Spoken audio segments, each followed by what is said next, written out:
Langley. I was 4 when they came and got me. And it was the summer of 1959. And I was wearing a cotton nightie that my mom had made for me. And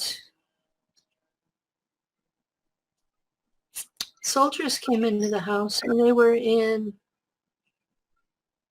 green army fatigues. And they just came. Everybody else was asleep, and nobody woke up. Nobody. Normally, it would have woke my dad up in an instant, but nobody woke up.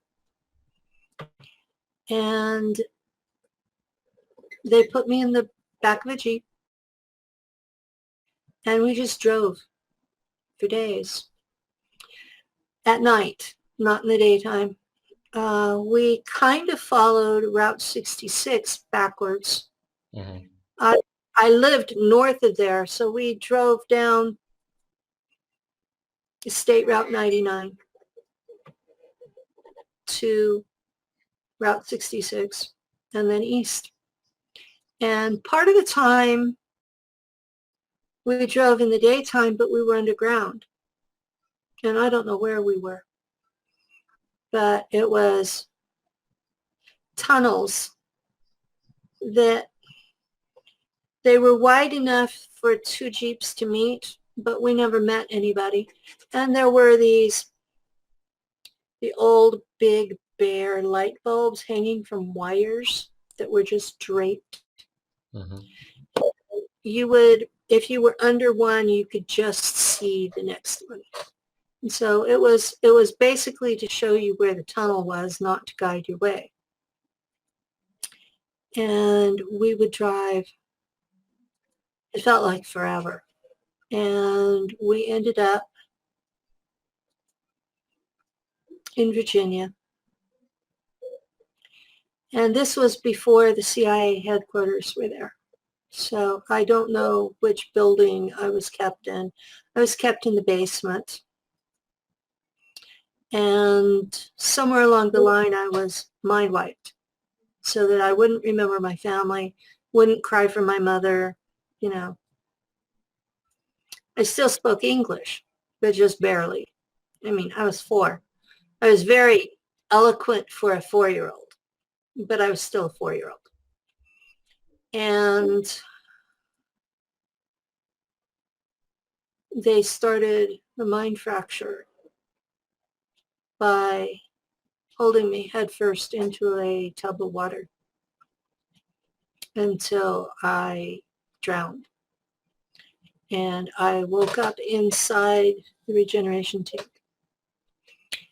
And the regeneration tank has a green gel that you float in. So it's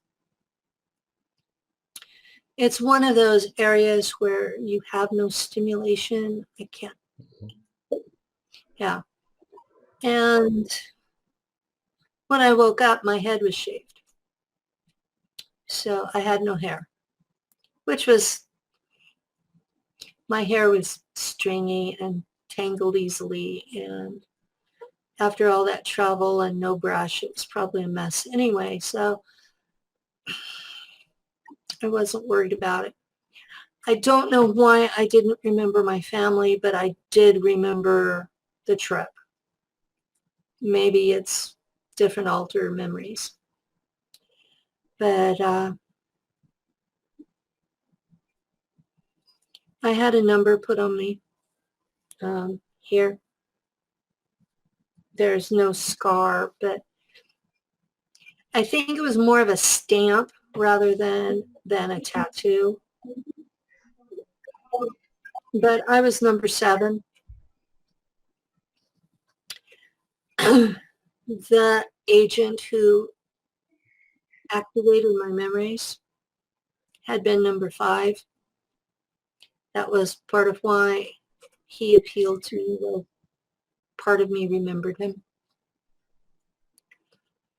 he remembered having been a number 5. That number meant something to him, but I don't think he remembered being at Langley. But the first, they had this list of tortures that they put us through to mind fracture us.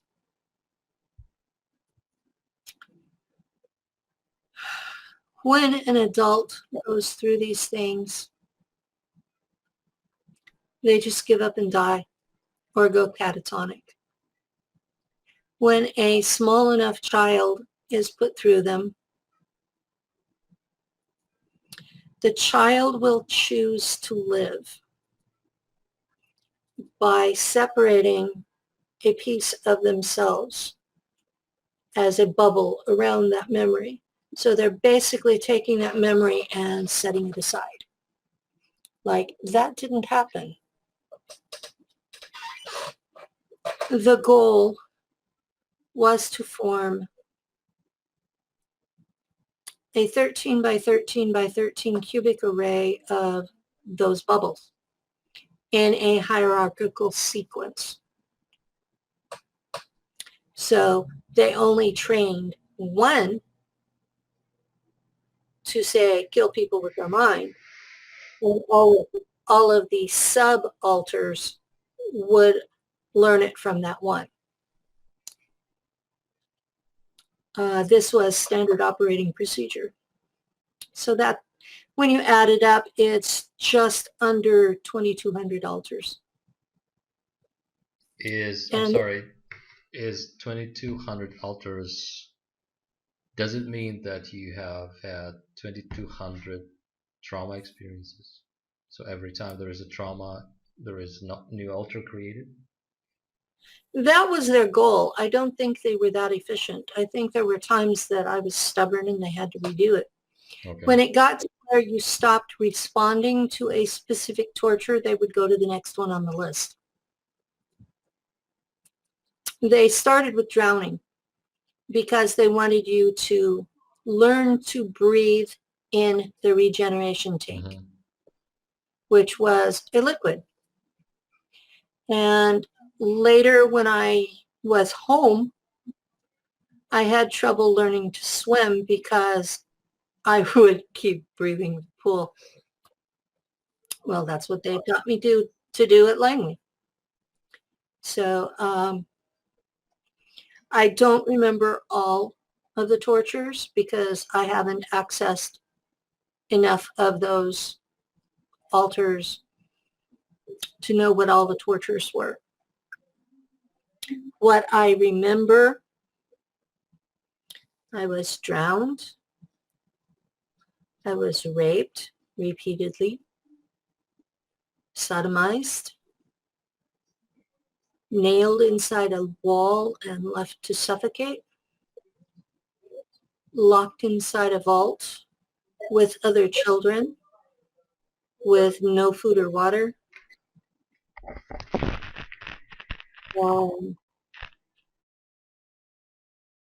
I was shot.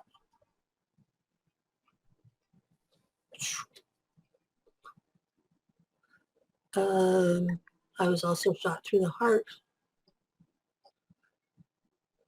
Not only by the staff, but by other children, because we were forced to kill each other. Part of what we were learning was that death was not an option. That you could be obviously dead and the next day or two you'd be back.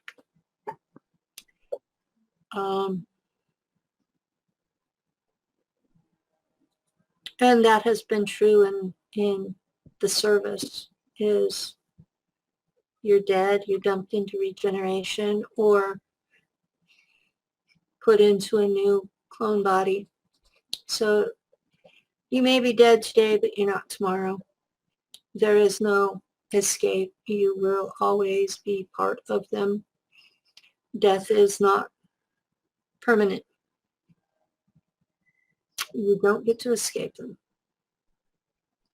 So The one about being nailed into the wall. I had nightmares about that for decades before the memory came back. And it was basically variations of a ugly little blonde child that a woman would open a cabinet door and the child would crawl in and crawl through the wall and just basically act like a squirrel in the wall. That was what the nightmare was. And when the memory finally came, it was they had a section of the wall that had been emptied of all of the insulation and wiring and everything. It was just an empty section that was a little bit bigger than most of us were. And they would shove us in it, put a piece of plywood over it, and screw it in. And just leave us there. So when I finally accepted that that's what the memory was, the nightmare stopped. But the memory of them is still very vivid. There was a neighbor child in the 1990s that looked so much like the little girl in the nightmares that I was having those on a regular basis. So the fact that I thought of her as an ugly child gives you some idea of my self-image at the time. So I was tiny and thin, and my head kept being shaved, and I was kept in hospital pajamas all the time, and I probably thought I was ugly. And I don't remember them telling me I was, but it wouldn't shock me if they had. But the people I worked with, hell of a way to put it, the people that were in charge of mind fracturing me were all Americans. I think one had a German accent. There were several ETs around. Most of them were Mansids or Greys. That was at Langley, all of that, right?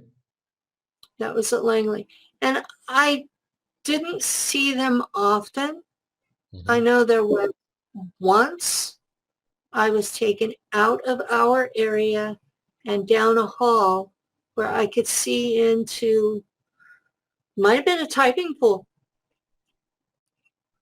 You know, the days before computers where they all had the typewriters. Yep. Because there were people in there typing and there were ETs standing with them, supervising. And I was taken down the hall to somewhere else. And that was where I met the one Naga lady who was in a white lab coat, just like it was normal. So with my memories of these people, their faces are completely missing. There was one Christmas party, and my feeling is that it was when the CIA headquarters was dedicated. And some of us were brought to that, and I was in an actual dress. Still had a bald head. And there was a Christmas tree in the corner. And my memories, everybody stops at the hips. I can see skirts and stockings high heels. I can see slacks and dress shoes. Everything above that, they're invisible. So that's obviously my memory was erased by some means. I didn't think they had the technology then, but they probably did when I was sent back to be able to fine tune it like that. Okay. How do you know this was Langley base per se?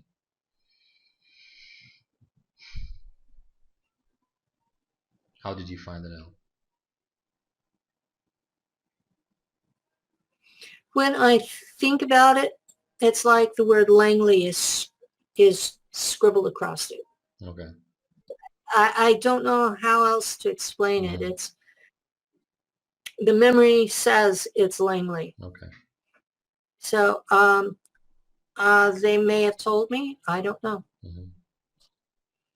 But so this has to have been a very sectioned off area, I assume. I mean, it should have been some kind of a very separated, isolated sector there, right, at the base, where all of that reality was happening, while the rest of the base was probably just regular, personnel and stuff.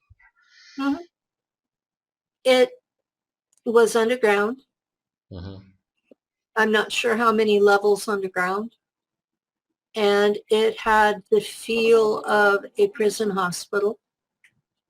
So no windows, you never saw like sunlight or anything? No, there were no windows. Everything was white. The walls were tiled up to about a meter high.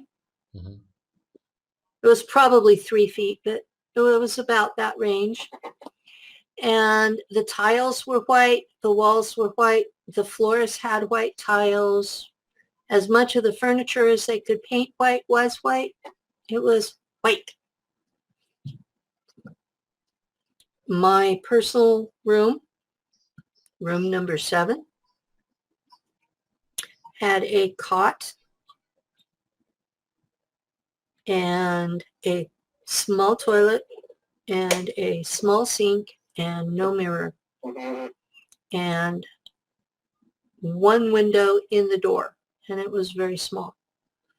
So they could see me, not so I could see anything. And my pajamas were white, and the one blanket I had was white.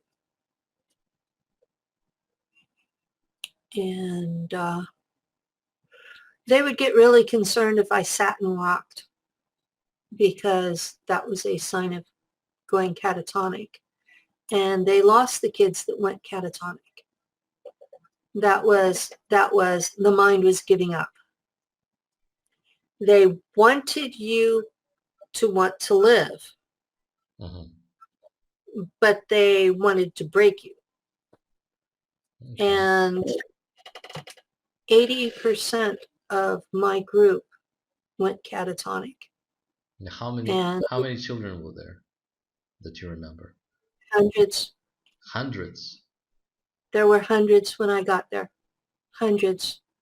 And 80%. Did you see them all in like one place at a time sometimes? We would occasionally be in a cafeteria space. Okay. We were not allowed to interact. But we would be in the cafeteria together. And that's how I knew that Steve had been there, was because I had seen him in the cafeteria. And but you were all separated in your own rooms. No one could come out. So during the day you would have all this kind of stuff happen. And sometimes you would just sit there for the whole day. Yeah. Sometimes you'd be in the room for the whole day, for the whole week. And then they would come in the middle of the night and yank you out and do crap to you.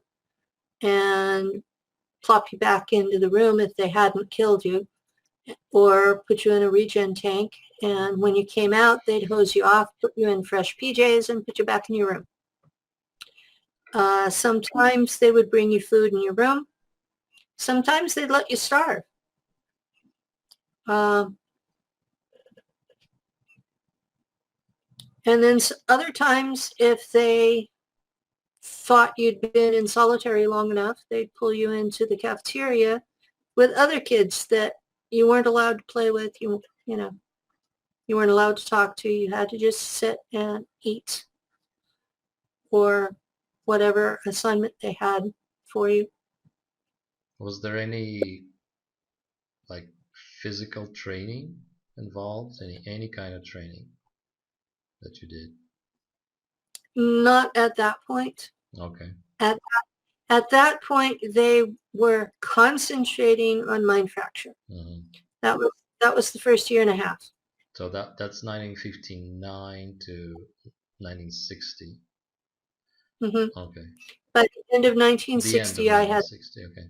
by the end of 1960, I had the required number of alters. Mm-hmm. 1961, I went to Montauk for 6 months, Mm-hmm. and they kept me in a cage. And at the end of the 6 months, they brought me back to my same little room at Langley. And I was driven in a car between those places. Mm-hmm. So I knew it was Montauk, and at that point I knew it was Langley because I could read the signs. Mm-hmm. Did you? And Okay. No. because Mom had taught me to read and write when I was 4. So they may have erased Mom, but they didn't erase the read and write. So I may have been the only one of the kids that could read and write. I don't know. Were there older kids? I mean, you were 4, 5, 6 years old. Were there kids that were like in their preteens or something? The group of us were between 4 and 8 when we got there. Mm-hmm. We were all little. Whoever had done the preliminary research knew that it required little kids, Sure. that the older kids would die. And they were hoping more of us would live, but 80% of us died the first year. That's outrageous waste. Mm-hmm. I mean, I don't know why the Department of Defense tolerated it. I don't know why the CIA tolerated it, losing that many of us. But my understanding from other veterans of these programs is that by 1980 that they had stopped doing the extreme mind fracture, Mm-hmm. that they were only doing like 30 alters each.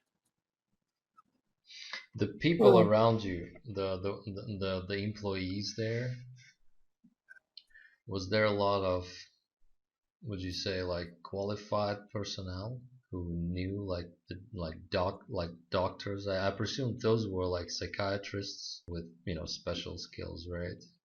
Who were doing that. First of all, where do you think this whole technique come from? Did it all come from the Germany, or was it? Do you think it was there before? Did they know about this before?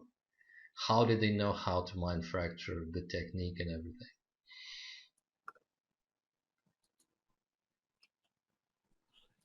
I don't know from my memories.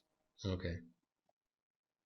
I have done research, and there was a lot of research in the 1800s. Mm. Americans, English, Germans, French, and Russians, Austrians. There was almost a Cold War about this type of agent.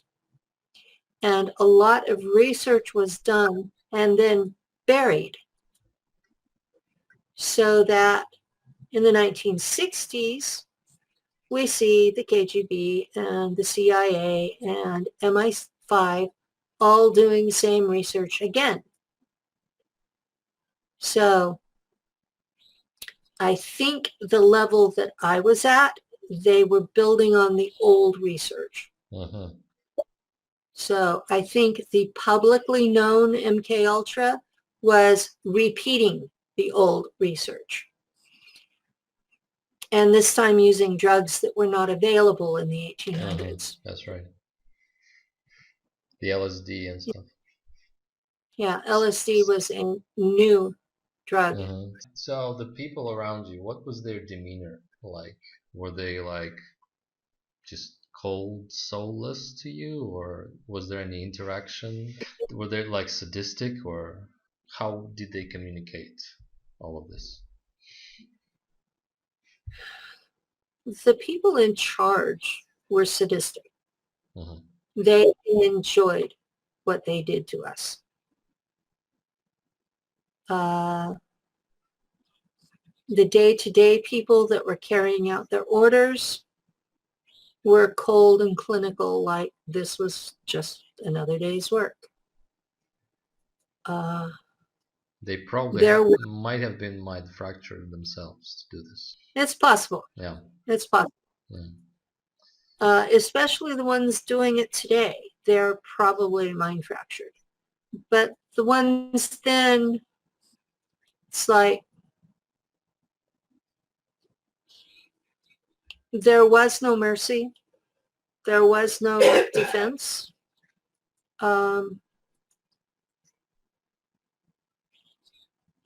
I know my abilities were weaponized by them attacking me, because that's what happened when I came back from Montauk, was my abilities were weaponized. And then I was taught the skills that they wanted my alters to have. Okay. I was taught how to destroy electronics with my mind. I was taught how to kill people with my mind. I was taught how to kill people with weapons. I was taught how to be a female assassin without getting caught. And part of that is the ninja invisibility. You put up a field from your own chi that makes it where people don't even see you. I have memories of an assassin alter who walks out of a hotel room stark naked, covered in her victim's blood, and no one even sees her. They look right through her like she's not there. I have no idea how she pulls this off, but I've seen her do it more than once. Okay. That's once the first altar was activated. I've had others almost like dominoes. The ones that were close to it they start by, I wake up in that altar with it active and watch what it does with the inability to affect what it does. Okay. Is that a memory or is it in real time, usually? It's in real time. No, I mean, is it from the past or? No, I have altars still active. Okay. Okay, we should probably talk about it more in detail, because a lot of people still don't understand how you can be somewhere with your altar and physically being here. Okay. All right. So you remember the training, the battle training, the weapons training, the psychic psionic training as well. Martial arts as well, everything. Martial arts, magic. Oh. We were taught magic by Bavarian Illuminati. We had training from Knights Templar. We had We had Japanese ninjas come teach us. Really? And it was a very complex training. Can you And do you remember anything like most clearly that you can describe? Any part of it?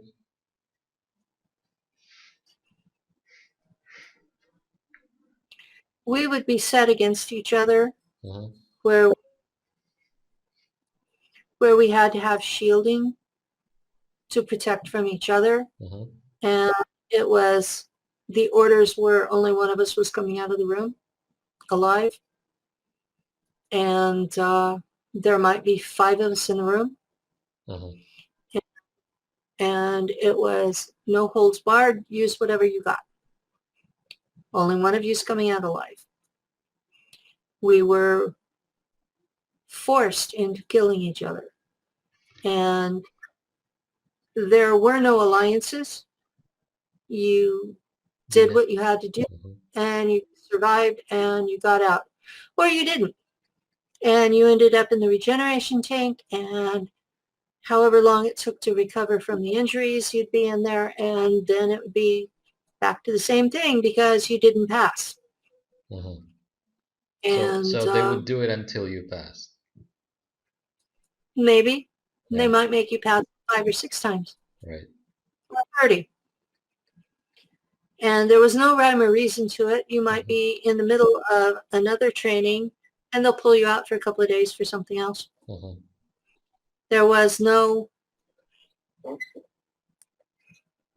structure. There was no continuity. Mm-hmm. It was constant chaos. Right. We were never allowed to be on solid footing.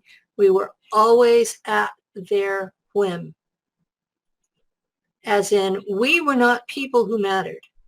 We were assets. We were tools. We were owned, and death was not an option. They kept reinforcing the idea that they owned us and they could do whatever the hell they wanted to us. And there was nothing we were allowed to do. Now, one of the skills that I had was the ability to blow people's heads up or stop their hearts. And I practiced this on the idiots that were running the program. That was when they found out I could do it, was because I did it to them. And they were not happy coming out of the regen tank. They weren't happy about coming out of the regen tank at all, because you come out with full memory of what happened before you went in. So you remember People, how you were killed, right? When you come out. yeah, you remember how you were killed, and you remember what it felt like. Oh. Okay. And who did it. And so the anger levels get really high. And we were not allowed to be angry, except at some point you figured out that anger would power the psionics weapons. You could channel that anger into the ability and use it against the person you were angry with. Mm-hmm. And that was like a major breakthrough, to learn to channel that energy. And they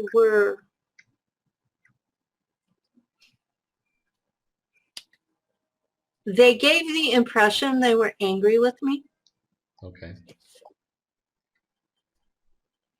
But they may or may not have been. They lied a lot. Mm-hmm. I mean, I don't know how to put it other than that. They lied a lot. They would tell you, oh, if you do this, then we'll let you have that. And then you'd never get it. And there was no affection. There was no respect. There was no, all the things that little kids need. I mean, you're a dad. You know what little kids need. We didn't get any of that. So we were not loved. We were tortured. We were not kept warm. We were not given any of the things that children normally need. After my abuse with the program and my abuse with my parents, when I had kids of my own, I would sit there in a situation and think, what would my mother do? And then do the exact opposite. That was the way I raised my kids, was the opposite of how I had been raised.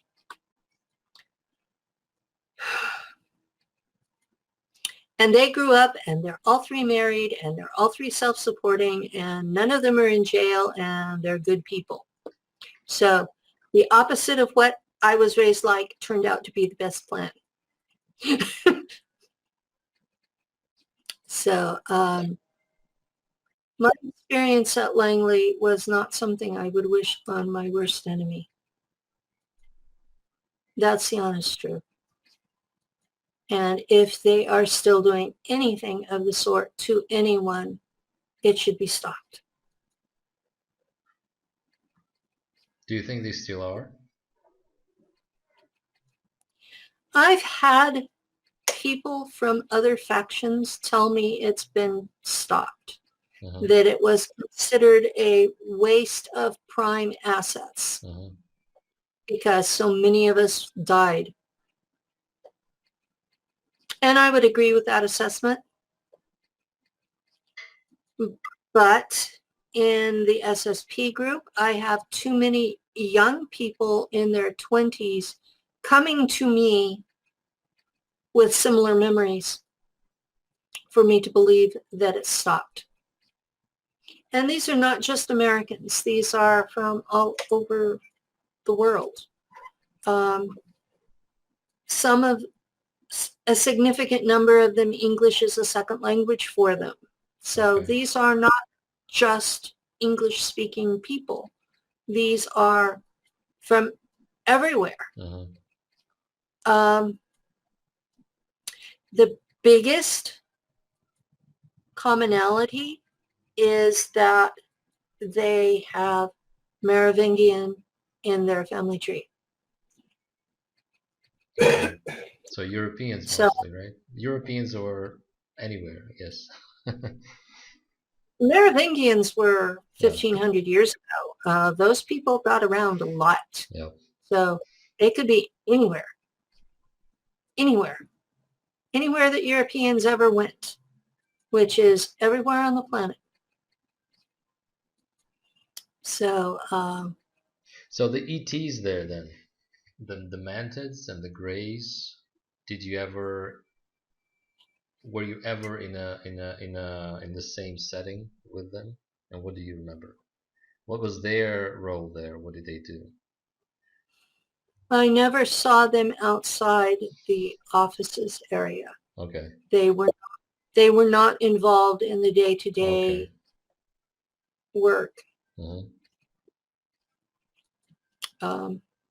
But you did see them in the building somewhere. Okay. I saw them on the same floor of the building. The only times I was ever out of that floor were when I was taken to Montauk and brought back. And then when we left to go to New York, there's a jump gate on Long Island and we were taken there. That's how we got to Mars. And the Naga being, was she, you said that she was like a scientist basically with them. Do you know what she did specifically there? No. I had no idea what she did specifically there, but she told me telepathically that it would eventually be okay. So whatever that means. A lot of ETs tell humans things like that just to calm you down. Right. Because we have an emotional energy that is kind of explosive, especially when it hits a being that's not fully 3D. The bloodline that they were choosing was one that is Nordic hybrid, and we naturally have more psionic abilities than normals. And so when they added the Draco on top of that, and then the teaching us how to use it and weaponizing it, we became dangerous to the ETs in the building.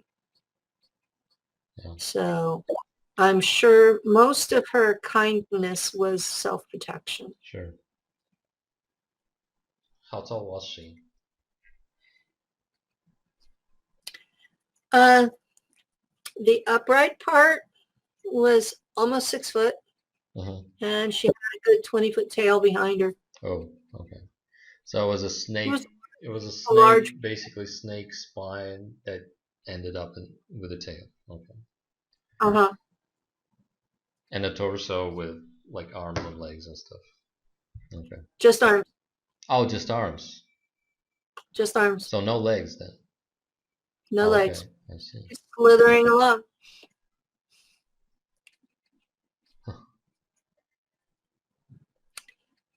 Yes, I inhabit a world where snakes and lizards can talk.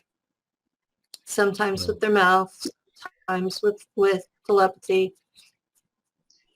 There are also mantids who are 8, 9 foot tall, talking bugs, and the grays that are anywhere from 3 feet tall to 6 feet tall, and they're mostly telepathic. And this is the world I inhabit. This is normal. I understand it's not for everyone else.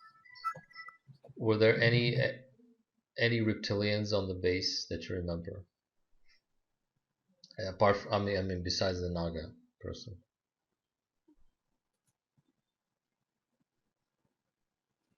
Not at Langley. There was the one. Montauk, yeah. There was the one at Montauk, but not at Langley. The people involved with the mind fracture and weaponization were all human. And I've had lots and lots and lots and lots of people balk at that. They want to think it's reptilians, but it's not. It's humans. Or Germans, for that matter. Or, or Germans, right? I didn't see any Germans. There was one man who had a German accent. I don't know what their personal ethnicity was, but they spoke English. So this gives you like an idea of there being like a group of people who are trained and aware and had a project set up by that time, 1960, the end of 1950s, and they were perfectly fine with that. And outside you had your normal day America. Yes, and there were people probably in the same building, several stories up, who had no clue this was going on at all. Amazing. They were going about their normal lives. So was there coming in, jogging around, sure, weapons practice, filling out paperwork, whatever they did. Was there any normal Air Force base stuff? Right, so that's an Air Force base with pilots and everything. It's an Air Force base, yes. Oh, okay. And somewhere on the property, there's a building that the basement has had this. I don't know if it's even still in the same building, because that was 60 years ago. Way back. Was there any final exam that you took that you remember? Like, what was it at the end of this program, just before you jumped to Mars? What happened?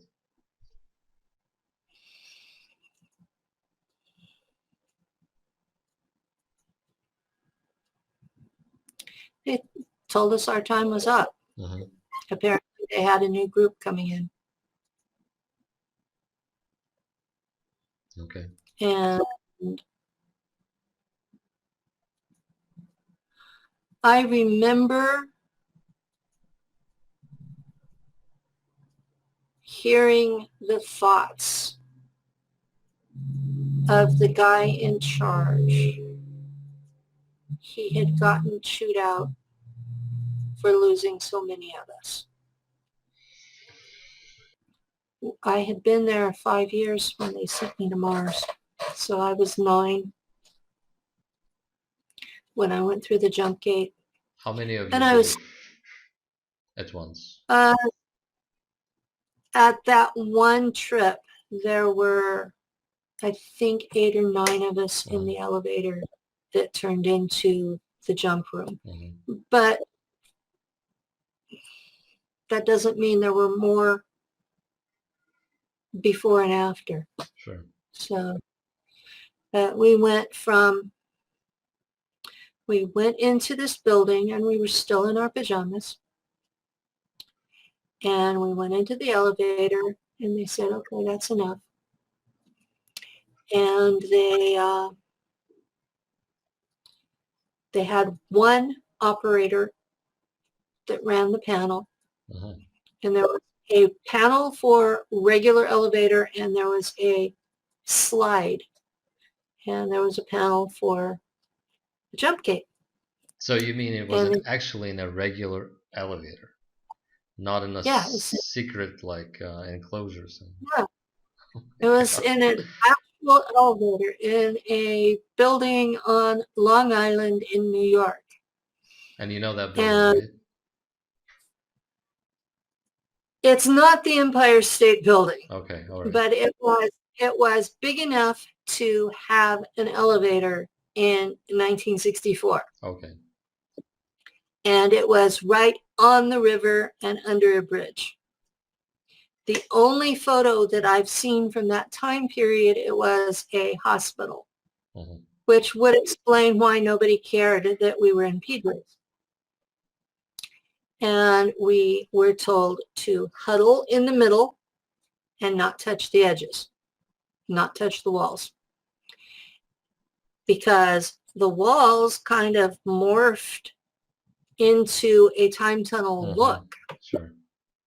And it went through the back and it took about 20 minutes and we were in Elis Prima on Mars. As you went, could you see what was going on around you, like the hyperspace, whatever? Was it like it looked more like the tunnel, from Montauk. The tunnel from Montauk where it had the lubies. It looked more like that. So it was a variation of that technology. And you couldn't tell where basically the elevator cabin ended and how, like the when it morphed into this tunnel, you couldn't like see where it was physical and then it wasn't, right? It was like all in one. Yeah, it just sort of, you know, if they had us in the middle, right, all together. I mean, you know, kids, 8 or 9 little kids huddled together, and the youngest ones are like 9, and we're supposed to touch each other. Come on. After we've been killing each other in training, come on, get real. This ain't happening. So we were in the middle, but it wasn't until the walls appeared to dissolve that we actually hung on to each other. And that was more self-protection. Yeah. So 20 minutes of this, right? 20 minutes of this, yes. And then we were at Elis Prima.